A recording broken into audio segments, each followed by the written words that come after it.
আসসালামু আলাইকুম ওরহমতুল্লাহি ওবরাকাতুহ। ইন্নাল হামদুলিল্লাহ ওয়াসসালাতু ওয়াসসালামু আলা মান লা নাবিয়্যা বা'দা আম্মা বা'দ। প্রিয় দর্শক, আমি আজকের এপিসোডে আপনাদের সাথে এমন তিনটি বিষয় বা কৌশল নিয়ে আলোচনা করব, যেই বিষয়গুলো ঠিকঠাক মতন বাস্তবায়ন করতে পারলে আপনি আপনার সন্তানকে সুসন্তান হিসাবে, আদর্শবান নাগরিক হিসাবে, সর্বোপরি আল্লাহর একজন প্রিয় বান্দা হিসাবে গড়ে তুলতে পারবেন ইনশাআল্লাহ। এই তিনটি বিষয় বা কৌশল, এগুলো অসংখ্য গবেষণা, অসংখ্য জরিপ, লেকচার, বই, প্রবন্ধ ইত্যাদি নির্যাস। চেষ্টা করুন আপনার সন্তান প্রতিপালনের ক্ষেত্রে এই ট্রিক্স বা কৌশলগুলো বাস্তবায়ন করতে। ইফেক্টিভ ফল পাবেন ইনশাআল্লাহ। প্রথম বিষয়, মিথ্যার ব্যাপারে জিরো টলারেন্স দেখানো। দেখুন, আপনি আপনার সন্তানের যত ধরনের ভুল, ভ্রান্তি, অপরাধ আছে, ছোট বড় যাই কিছু হোক না কেন, সবগুলো আপনি ক্ষমা করে দিন। আপনি তাকে বুঝিয়ে দিন যে সব অপরাধ সহ্য করা হবে, সব অপরাধ ক্ষমা করে দেওয়া হবে, কিন্তু মিথ্যার ব্যাপারে বিন্দুমাত্র ছাড় নেই। এবং পাশাপাশি আপনি তাকে সত্য বলার জন্য পুরস্কৃত করুন। আমি আপনাকে নিশ্চয়তা দিচ্ছি, এই কাজটুকু যদি আপনি ঠিকঠাক বাস্তবায়ন করতে পারেন, বেশ ভালো এবং কার্যকরী ফল পাবেন ইনশাআল্লাহ।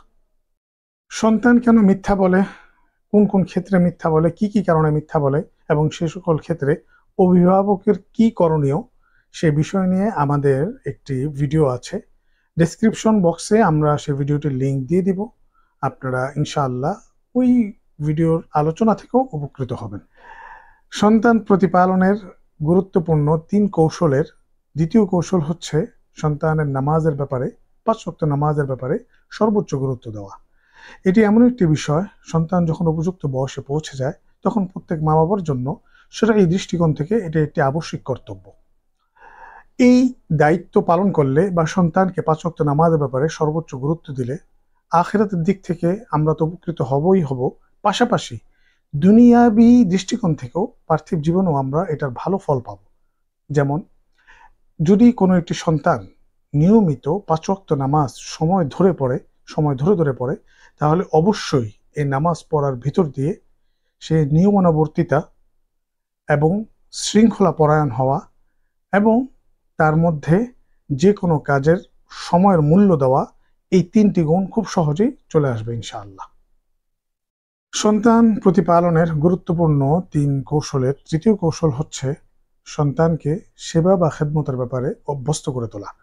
আপনি যদি আপনার সন্তানকে গুরুজন হোক কিংবা ছোট বড় প্রত্যেকে যে কোনো মানুষের খেদমত করার জন্য অভ্যস্ত করে তুলতে পারেন, তাহলে নিশ্চিত রূপে আপনি ৩টি উপকার পাবেন। ১, আপনার সন্তানের ভেতর থেকে আত্মহমিকা বা অহংকার দূর হয়ে যাবে। ২, এই অভ্যাস তাকে বিনয়ী হতে শেখাবে। ৩, আপনার সন্তান ছোট বড় সকলের নিকট প্রিয় হয়ে উঠবে ইনশাআল্লাহ। আজ এইটুকুই, আগামীতে আবার দেখা হবে, কথা হবে। সে পর্যন্ত খোদা হাফেজ। আসসালামু আলাইকুম ওরহমতুল্লাহি ওবরাকাতুহ। لا تيأس من روح الله واستبشر بعطاء الله لن يغلب عسر يسرين فانظر في آيات الله